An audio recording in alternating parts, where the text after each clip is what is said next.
Now we are in the third part of this workshop. So we have made the geometry, we have made the mesh, and the third step is to set up the problem and solve case. So double click here, and I'm going to use rubber precision, and second thing is that I'm going to use the number of 4 cores because I have the 4 cores in my computer, and click on start. And this will automatically read the mesh file into Fluent.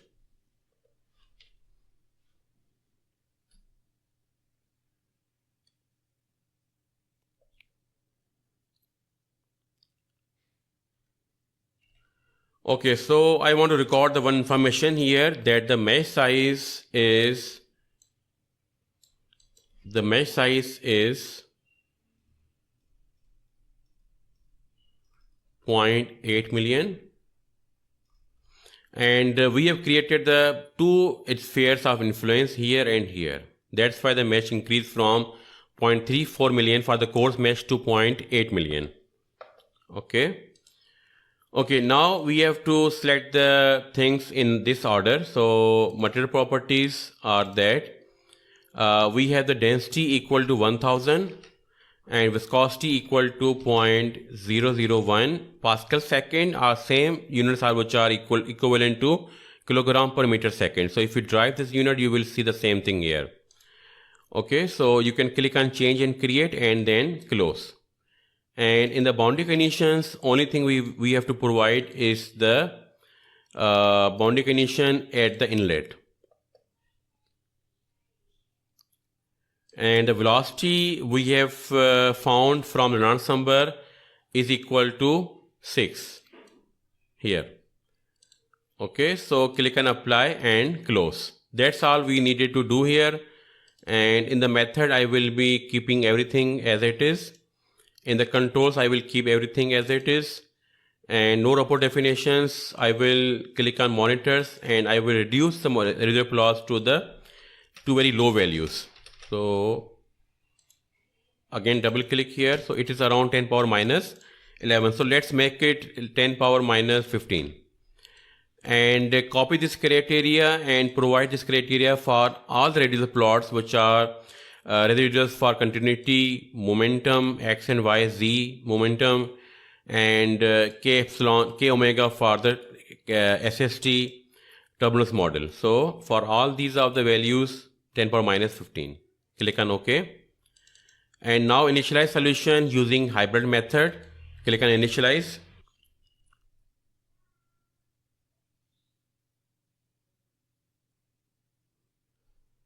Actually, in the Fluent, you can use a coupled solver or the simple, and both will give you same results. The only thing is that the coupled solver coupled the continuity momentum equation, and that's why it has the better convergence because it solves the both equations at the same time. But in the simple method, it has a loop between the continuity equation and momentum equation. So it will satisfy both equations, and once both are satisfied, then we can have the solution, and then we can move from here to the turbulence model. So until they are not satisfied, this loop will be continued. So that's why it takes more iterations, but the coupled, because it solves the both equations simultaneously, so that's why it is much faster. But the only thing is that because it take into account both equation at the same time in the memory, it requires more memory and it requires the more CPU resources. So that's why if let's say we have the 1 GB requirement for the case we solve in the simple, so it will be 1.5 GB for coupled solver. Okay, this is the only issue. Otherwise, both will give you the same results. So maybe with the simple method, you will get the solution in 10,000 iterations, but with the coupled, maybe hardly 400 to 500. Okay, so now solution has been fully initialized, and we can click on run calculation, and let's provide the number of iterations to 10,000 to be on the safe side. Okay, and click on calculate.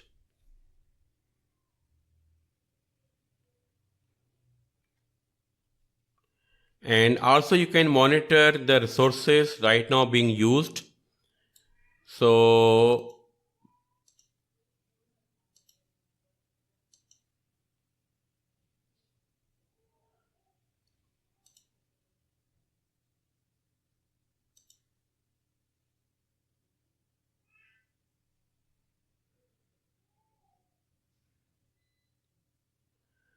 now you will see that the maximum power will be used by the fluent. And as you can see now, maximum resources are being used by the fluent. Okay, so now we can have the very nice convergence we are having here. I want to stop solution here, and why? Because I want to provide the one monitoring point, and on which I want to monitor the convergence for this case. And so I will stop solution here, and this point would be at the end of the band. So I will go to the results.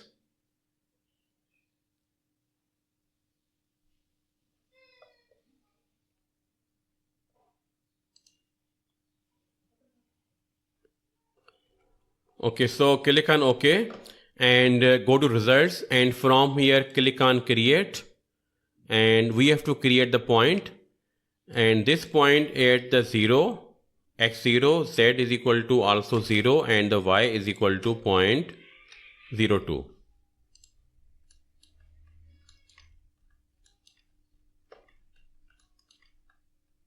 Okay, so at the point 0.2. Okay, so simply click on create. This is the velocity monitor, okay, at x is equal to 0. Okay, so click on create, and from the mesh you can check this point, where this point is located. Okay, so because you cannot see the things from inside, so I will go to view menu, and from here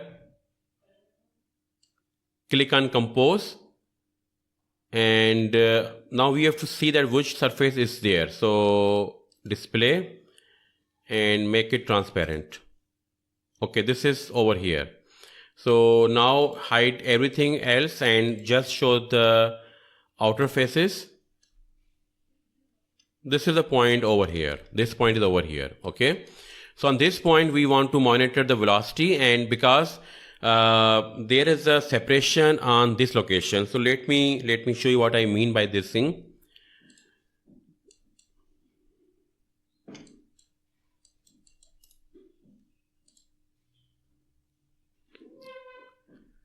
Actually, when the flow is coming from this side, so because of the bend, it gets separated from this location. So it will have some turbulence, and it will have some vorticity, so flow will be moving like this. So definitely you will observe that the flow is like changing from one value to second value, and until we get this behavior, it means that solution is now converging. But when flow goes out from the outlet pipe, this will again stabilize and will be uniform. So that's why monitoring data here is very important, so that we can have the proper idea of the solution convergence. So only on the residual plots we cannot access the convergence.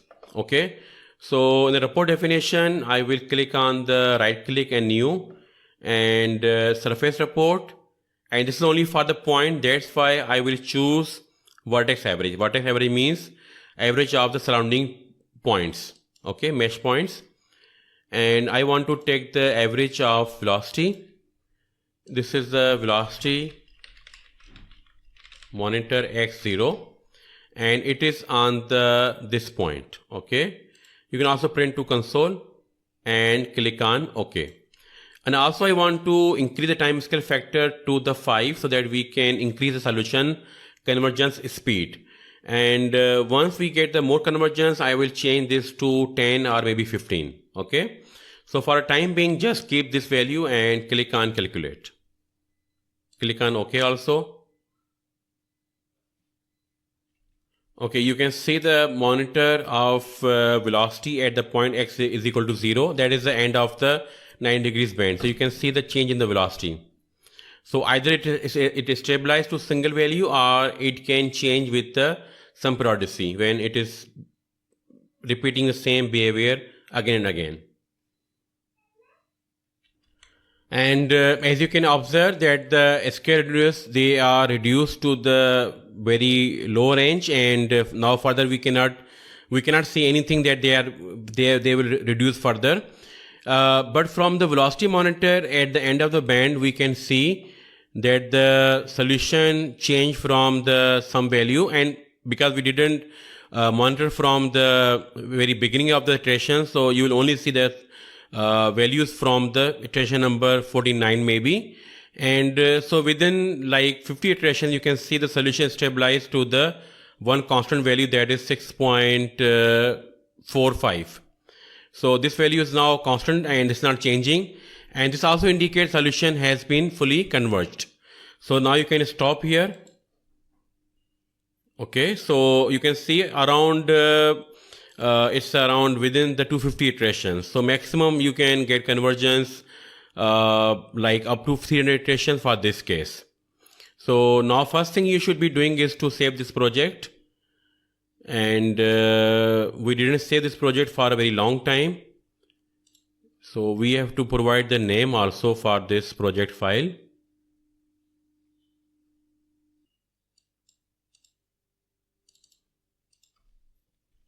And the file name we are going to choose is band 90 degrees. Okay. So we have solved this case at the given R by C ratio or curvature ratio of 2 and Reynolds number equal to 60,000.